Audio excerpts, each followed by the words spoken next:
120 and Dave's back. I made it back. I made it. He had to do some sign language, but he made it. Yeah. The past couple weeks, we've been well, I was struggling last week. I I was dying with a head cold, and then I lost my voice, couldn't record, and then Chris got sick after that. And now we're here. Here we are Friday. We usually record Wednesdays. He had to get medicine again. And then today I'm dope up on painkillers because I had to get a tooth pulled in the back here. He's doped So up. the past couple weeks have been rough. And He's loopy. I'm loopy. And I remember when I started this podcast and I asked Chris to join, I told him, I don't care if he's in a hospital bed dying. Hmm. We record every single week. Hmm. Every week we record. And what happened? Well, I broke the streak last week. I He didn't broke record. the streak. Yep, People are upset. I broke my rule, and people are mad at me that I didn't put out a podcast last They week. are. So, I got messages and comments. did you? I did. Yeah. So I had a couple people messaging me today on Instagram. They're like, "Dave, we can't find podcast 120 just because it's not out there yet. Didn't record it." Nope. So we're still going in order. So our last one was 119. This we skipped a week. This is 120. My bad. Couldn't talk. I don't know sign language, so it was done. It was game over. But I want to talk about something that's going to lead into the topic. Is that last weekend I finished my last consulting trip of the year. I'm done. Finished until January 2026. Done. Finished. And I met a lot of people this year, and it was good. I had fun. Met a lot of people, seen a lot of properties. This last property, though, took me over the edge. It was 380 acres and super nice people on on the farm. Super nice guy people, husband, wife. They have some family that hunts there, the grandkids. Is a huge farm. We toured the whole farm on a buggy, and I literally rearranged the entire thing. Um, but we want to talk about overdoing it on your property. And the landowner had previously had somebody come in on the farm to give them advice and stuff. And it wasn't good advice. So he brought me in, and everything that I seen was wrong. And I was super respectful to him, and his wife was just like, give it to him straight. He'll fight you a little bit because he's stubborn, but just give it to it straight, and we'll take your advice and go with it. So, for instance, overdoing things on your property can have a very negative effect. So, the access on this place was all over the place. It was very poor, very bad. Giant food plots on this place. I mean, you come up to a food plot that he had carved out, with a bulldozer. I mean, every food plot was, I'd say the average size plot there was 4 acres. Wow. Um, so he has a lot of food that he could have for to feed the deer. But for instance, you would drive up to a field, right? As soon as you come up kind of like a hill a little bit, you get into the field, boom, around this 4 acre field, there's five humongous box blinds out in the middle of the food plot, Mm. out in literally everywhere. I mean, giant wooden steps going up to these things, giant box blinds, and every single food plot was like that. And I just simply explained to them, to both of them, I'm like, look, you can't do this. You can't walk. Those deer are going to be in those fields in the morning. You can't walk through the field to get to your box blind. We got to take these blinds off to the edge. And they understood it. And then again, I was super respectful about it, just giving them advice. And go to the next food plot, same way, box blinds right in the middle of the food plot. Next spot, box blinds. Next spot, box blinds. Next spot, box blinds. Because they got kids and they got grandkids and stuff that hunt the place and they want to have fun and so I kind of just took what they had and redid the entire thing, moved the blinds off to the field edge, redid their access, and you would come up to a food plot. You ever seen pictures online where guys will take, I don't know, say like a round wooden post, they bury it in the ground, they put a 2x4 at like a 40-degree angle, and then they hang a rope from it for a licking limb. They use Right. a rope. Yeah. That drives me crazy. I think it's the stupidest thing. But this family had probably 6 of them around the entire food plot, Hmm. and they never got used, but he saw it online and tried to use it, but they never got utilized. So I told him to get rid of them all. I said, "It's not natural. It's not a branch. It's a rope. Like, you got to get rid of these things." Not only that, you would come up to the food plot. There would be 3 box blinds, 4 box blinds out in the middle of the food plot. Then he had like 2 1,500-pound gravity feeders side by side. Hmm. I mean, this guy, they're feeding thousands and thousands and thousands of pounds of corn and pellets and mineral and all this stuff. 95% of the pictures on the food plots are nocturnal. 95% of the pictures on the gravity feeders are nocturnal. Um, they're driving all through the property 24/7, day and night, just enjoying the property. And I just had a little come to Jesus talk with them and just said, look, you can't do this. If you guys want success, you have to redo everything you're doing. You have to pay attention to your access. You got to get rid of these box blinds and push them out to the edges, easier access, um, and so forth. And their planning method, I mean, he's got no-till drills, he's got tractors, skid steers, rotor tillers. Actually, no, he didn't have a rotor tiller. He had like a disc. It actually looked like the Furminator, like a Hmm. really, really old version, but it was a drop seeder. Um, with a set of discs on it. He had that, but his primarily focus was no-till because this last guy that he brought in there for advice told him that he had the no-till regenerative, this and that and the other. Hmm. And the food plots literally were all just grass, Hmm. just pure grass. I'm like, you're not feeding nothing with grass. Like we're doing something wrong here. So we went over that, but my whole point is, wouldn't you say that's overdoing it a little, Well, just a little bit? I mean, all that stuff could have been utilized, but in Yeah, a different way. right. So, I mean, I understand what you're saying, but yeah, six of them ropes around one plot is ridiculous. Mhm, Um, yeah, all that stuff could be utilized, but in a different way. Like you said, mm, push the stands off to the side, maybe one rope per plot, maybe. I mean, I know people that use the ropes; they like them. Whatever. I don't use ropes personally. mm, Uh, not saying I never would, but yeah, it's not natural. I prefer a natural limb or a vine or something. Um, I thought maybe he was going to say, "Oh, there was water holes everywhere and no, rock scrapes everywhere," and there was no water holes, although I did have them put 1 water hole in, just 1 yeah. water hole, Well, and 380. That's big.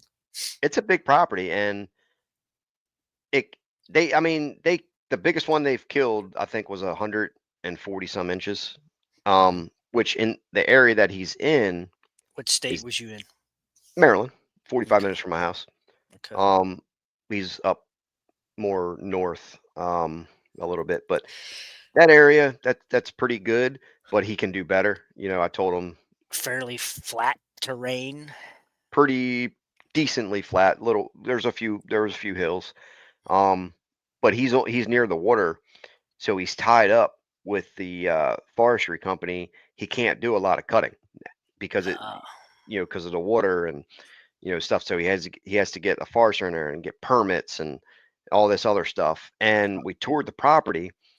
Literally no food on this place. 380 acres, no natural browse. Hmm. And the company, the forestry company that bringing in there, they're supposed to be doing cuttings for wildlife value. To regenerate. Yeah, but there's nothing regenerating. Huh. There's nothing, zero. There was one spot on the farm, probably a 15 or 20 acre piece, where you can tell it was heavily cut, and you had They all kinds of browse, they woody weren't taking browse. enough. They weren't taking enough. And that's what I explained to them. I said, the forestry company is not going to care about wildlife. They're worried about the timber production and what they can cut now and what they can cut 20 years from now. Yeah. So they're not going to take the small trees. They're going to take the large trees and leave everything else. So I told them the biggest problem with that is they might be cutting 30% of the canopy out and you don't get no regeneration. They're not worried about that. So you have to find something, a way around it, or get them to cut whatever. So he's going to work on that. But there was one section, about 20-acre section, where a lot of it was regenerating because they cut more there. And that's literally where we saw all the deer at. We jumped a bunch of deer there. Huh. So we stopped. I explained it to him, like, look, this is where the deer are. This is what you need on your property, the regeneration of browse. Mhm. And I think they understood it. Super nice people. They had a couple trails that was titled the Trump Trail. Like they were super fun people. They had this giant, like, 20 by 20 box pine. I think you saw it on Facebook. A huge tree house. It was like Yeah. 20 by 20. It had bunk beds in there overlooking a field Hmm. that they coyote hunt out of, and Hmm. they summer scout there, binoculars and stuff. But the whole place was just overdone. You know, Now, was the blinds in the middle of the plots, are they movable? yeah, he's gonna move them all. Okay. Yep. Yeah, they're gonna relocate them all, and then what was I gonna say? The feeders are getting out of the plots. We're removing. He had, I don't know how many for sure, but just say they had 20 1,500-pound feeders. Wow. I think got rid of them all except 5 of them. They're getting the feeders out of the plots. I said, let's take the feeders in away from the food plots. Let's get them out to somewhere else, away from the food plots, closer to bedding. Have a stand set up on these feeders in the woods, and then put a camera on it. Don't Mhm. hunt that area until you get a buck or something that's coming to those feeders during daylight. Mhm. Let them feed back in there unpressured, and then work their way out to the food plots. So we several food plots are going to be more morning stands, and then the other ones are going to be evening. He uh-oh, we lost Chris. It was a blue screen. All right, so Chris is back. But yeah, so get those feeders out of the food plots. Got to get them out of there. I told him too. All his neighbors are hunting. I said we got to do something different than your neighbors. Your neighbors are hunting over these feeders the same way you are. They're overpressuring the feeders. The feeders are nocturnal. We got to turn these food plots into daylight activities. More cuttings around the food plots to make more bedding closer to food, and redo your access. Redo these blinds. Get rid of these mocks, these ropes, and we actually eliminated probably a 40-acre chunk of woods, or not. It was a lot of it was cut out, but we eliminated 40 acres of no hunting. There's no hunting there. There's no tree stands. There's no baiting. There's nothing. Just leave that 40 acres alone. Do away with it. Um, and that was it. What was that for? Bedding? So in this 40 acres, there was probably 12 trees, Oh, and he would plant the entire area in sorghum. hmm. I don't know why. And there was Yeah, I was tree just gonna stand. say, what's the benefit of that? I don't know. Yeah, I don't know. But the reason we eliminated it was it backed up to neighbors that were right on the border, and then he would have to drive his buggy around the edge of this 40 acres to get to other stuff. Mhm. So we just eliminated that area, and he's actually going to turn it into a skeet shooting area Hmm. with his grandsons and kids. I said that's a good spot to do it. Just that's perfect. Just no hunting, no feeders over there, nothing to attract the deer. Yeah. Um, so they're going to turn that into skeet shooting. Um, Hmm. so I, I, they're going to have me back out. I have to come back out probably later this year or to meet with the forester, or I'm going to come back next winter, and once he gets approval to do the cutting, um, and things like that. So I hope they follow everything because they're super nice. I want them to have success. It's close to home, and they actually live in PA. Oh, They live in PA, but they bought this farm and they bought a house down here, and they go back and forth. They live right in Lancaster. wow. Yep. So I was telling them about you, where you live up there, and all that good stuff. And Yeah. yeah, so So don't overdo it, guys. are they retired folks? No, they actually still work. They own a concrete company. Hmm. I So, was gonna say, it sounds like the guy has some money. I mean, oh yeah, they he's got, just been watching too many YouTubers. It sounds like. yes. He's trying to overdo it. I mean, way overdone. And it's Yeah. funny. His wife was getting on him. You know, she's like, just listen to him. Listen to him. He's telling you. It's too much. Like we would pull into one area. Like picture you're on your buggy.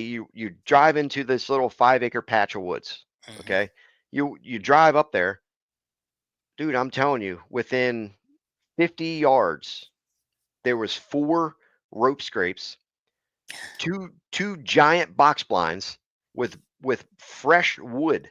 I'm talking fresh wood going up the tree to the box blind. And I sat there. I said, look, there's no deer that's coming into this spot. There's none.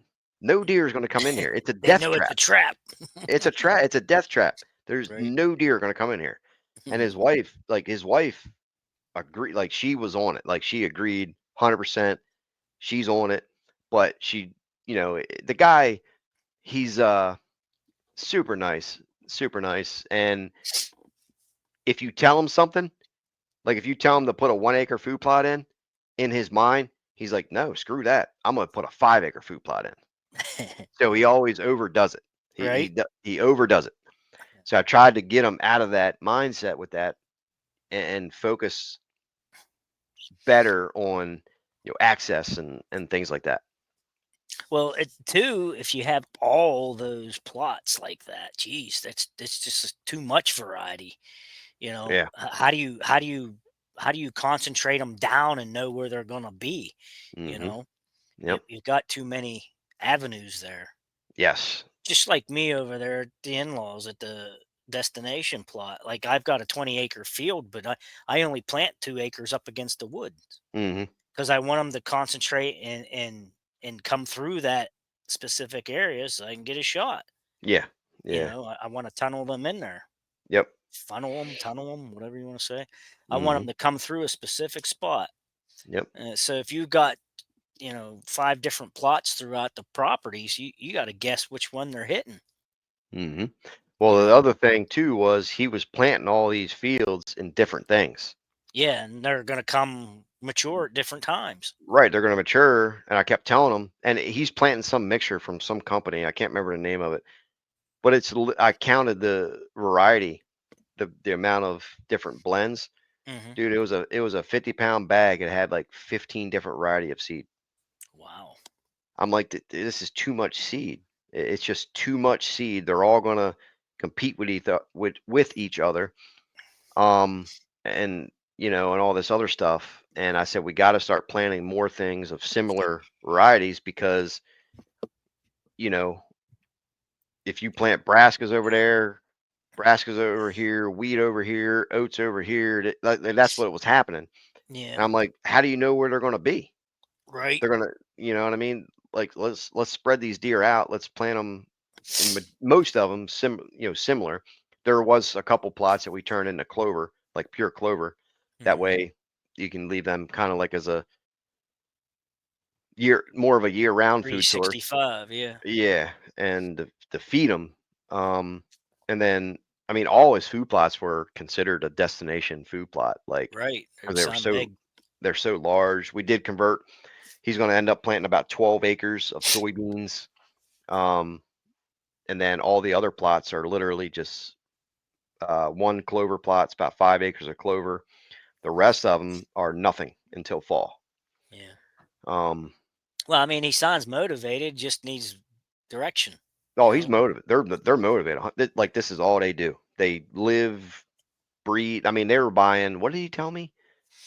They were buying. They spread 50 ton of feed. Mm, 50 ton. 50. mm. That's a lot of corn Yeah. and pellets and you could tell like we pull up to the feeder. It was just birds and raccoons and squirrels. There's not a single deer. We haven't didn't see a single deer. It's just it's overpressured, overhunted. They're spooked. Um, Mm, now he did show me some trail camera pictures, and it's the same song and dance. He sees the bucks in the summer. yeah. He, but again, most of them are nocturnal. 90% of them are nocturnal. Mhm. Some decent ones. Soon as hunting season starts, gone. They're all gone. Yeah. Same song and dance. That happens pretty much to everybody. So It's an unsafe yeah. area So for them. you can't overdo it. I mean, it's just too much. You got to step back a little bit you know, and look at it as a whole. Um, yeah, I mean, do you have any advice on that? I mean, I think you pretty much covered it, but yeah, I mean, these these blinds everywhere too, you know. Do you really need them?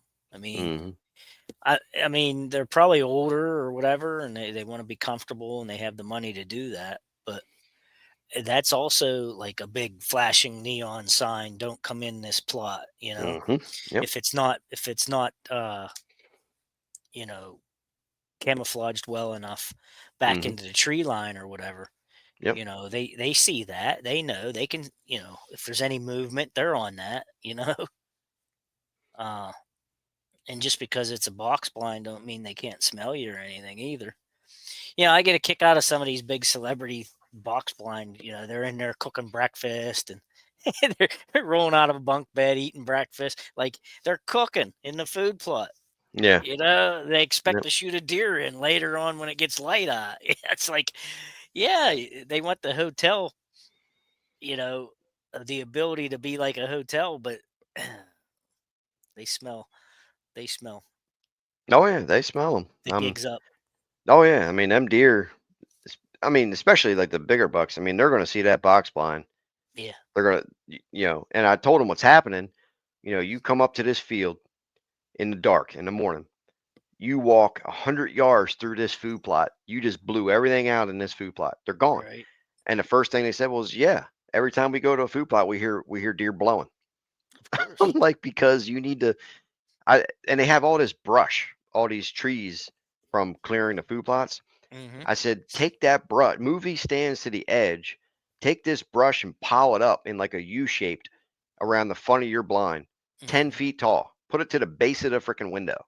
Yeah. Like you got it. You should be able to walk up into that blind and then walk back out. Park your buggy if they're older guy people, so they still want to use the buggy, but we just redid how they used it, and they're going to park, away 150 yards away from these blinds, and then walk the rest of the way. Yeah. Still, I don't think it's ideal. I told them that, but they're older, so they got to do what they got to do. Right. Um, Well, and then I've got to add too that, you know, the people that are using the mocks or the vines or the ropes and stuff, that, you know, having six of them on one plot, that is so overstimulating to a deer's nose. mhm. You know, when when I'm doing mocks, I'm using drops. You know, I'm not spilling out a bunch of product or something. I'm using one vine on one field, and it's got a couple of drops, a drop of preorbital and a drop of forehead, you know, and then just a little splash of urine on the ground if I'm going to use urine at all, you know. But 6 spots like that, like a deer's going to walk in there and be like, "Yeah, this is fake," you Oh know. yeah. Oh yeah. Yeah. It's too much. Yeah, it's way I too told much. It's I like told him to stop. overcalling. It's like Yeah. overcalling a turkey, you know. It's Hmm. like, yeah, we lose interest. We're out. Right. Yep. And I You told him to hang up. stop using deer urine. I was Yeah, like, all your neighbors are using it. They're probably doing the same thing, spooking the deer on the scrapes, and it's yeah. just it's. I said you got to just rechange or change everything you're doing. And it's funny, I was just so into what they were doing. I said I wasn't even thinking. I said, "Oh, you guys turkey hunt here?" They're like, they looked at me. They're like, "Heck no, we can't turkey hunt here. We got thousands of pounds of feeders everywhere, and you Hmm. can't you can't hunt with all the feed out." So I was like, "Yeah, you're right. You got too much freaking bait everywhere." So Yeah. they got tons of turkeys, but they can't turkey hunt because they have so much. So you can Um, bait for deer, but not turkey. oh yeah, yeah, Is that right? cannot bait for turkey. I didn't realize that in Maryland. Oh yeah, yep. Huh. I figured since you could bait for deer, you could bait for bear or turkey. Neither or. Wow. Yep. So they have another um about 3 miles away. They have another 180 acres that they can hunt. Mm, And they have a house there, another house. mm, Um, so he drove me over there. It wasn't part of the plan, but he's like, "Hey, can you come look at this other piece real quick? Just give me a pointer." And I went in there. We just drove it real fast, and it was the same scenario. 1,500-pound feeders, box blinds in the middle of the food. I said, "Dude, I don't even have to see the rest of it. It's the same thing. yeah. You're doing the same thing here as you are 3 miles at the main farm." I said, "You Hmm. gotta stop doing this. You gotta get these blinds out of here. You gotta redo this entire thing." So it was it was fun. Hmm. It was fun to see it. Nice property, nice people.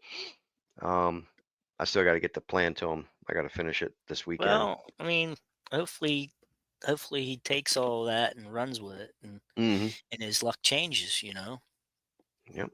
Um, but yeah, it sounds like the forester needs to get in there and take a more canopy out. Yeah, they're kind of tied though with this because of the water and um, no, it's just they got permits and it's just different up that way. I mean, food plots, and some feed will, you know, get them crisscrossing through there, but Hmm. the browse is gonna maybe keep them around, Yeah. Yep. and maybe that's the problem. Maybe the neighbors has a nicer piece of property with browse than they'd have. Hmm. Could be, but I mean, their main issue was they're overhunting the heck out of it. Mm. They're driving buggies willy nilly through the property, just Well, blinds yeah, everywhere, and that goes back to one of our other podcasts about the yeah, ATVs, which yeah. I got a lot of comments when I reposted that on the Facebook. There was a lot of comments there where people say that they're doing that now as well, and it works for them. And I'm like, well, if it works for you, okay, Well, I mean, it can work. you And know. I agree. No, Like, we said that we agree it could work. yeah, I think a deer seeing a buggy riding through the woods is better than seeing them or letting them see a hunter walking through the woods. Right. I think that's obviously better, but you have to be strategic with it. Now, Yeah. ultimately, if you have bulletproof access by walking, where you're walking up a ditch where it's almost impossible that any deer is going to be in that area, that's the way to go. Hmm. But the next best would be to use a buggy, yes, but you have to be strategic about it. You can't be plowing through the middle of the property and through bedding areas and through your food plot. Like you got to be a little bit more strategic about it Hmm.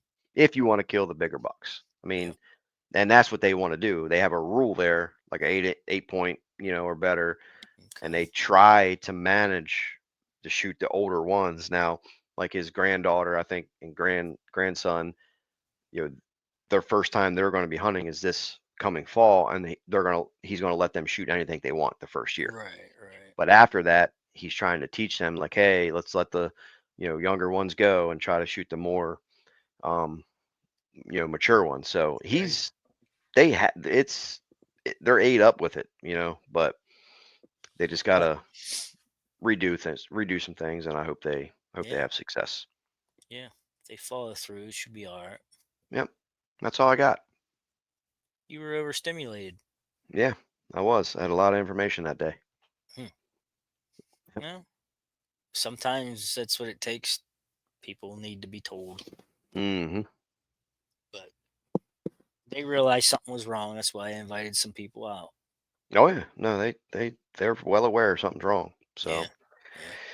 All we'll see right. what happens. But yeah. So 2 weeks, guys. I'm gonna be up Chris's. We're gonna be fishing. He's got. We're gonna get to Farmers Inn, get some food.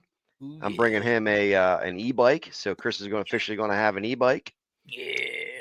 and I'm giving him all my domain foods, plot stuff, seed, chemical, foiler stuff, like everything. I should bring my daggone trailer. I got so much stuff to bring you. Good. Everything's I'll use it. everything's I'll going to use it. Chris's house. And I will use it. if he's lucky, he might get a GoPro 11 as well. Ooh, And I'm sure people are thinking, Dave, why are you getting rid of all this stuff? Are you done hunting? he No, quit. I'm not. No, no, I'm not done hunting. I just He, have too much stuff, he and quit. I don't no longer work with Domain, I bought so him out.